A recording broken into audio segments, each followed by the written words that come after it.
Somehow, I remember on that 6th day, standing beside you when God called me into existence.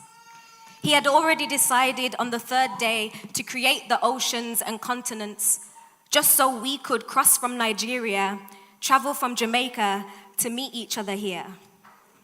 I knew I recognized your smile. It felt as familiar to me as an answer to a question I'd forgotten I'd asked.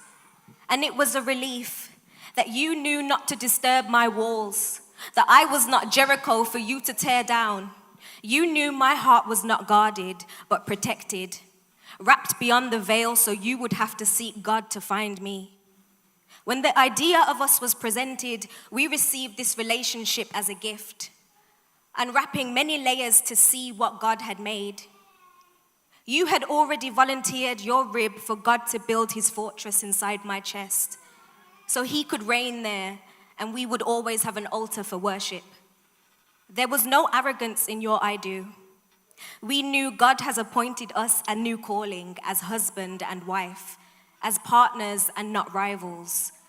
That now, as flesh of my flesh, as bone of your bone, you will always have my back and I will always be your best side.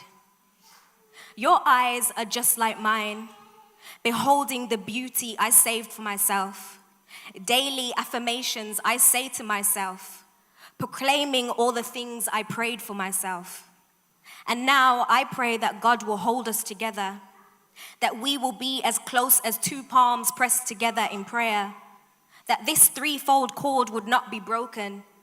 Here there is only room for peace, for piecing together our fragments so fragile, but the time it took was so worthwhile to find a love that is sacrificial and not selfish, hopeful and not heartless, whole and not broken. And now that I have found the one whom my soul loves, I want infinity to beg for an ending when it sees just how tangled our souls are in forever.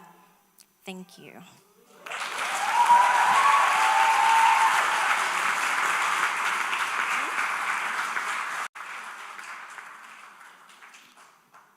Bless you, Lauren, and thank you for that. If we had time, I think we would say encore.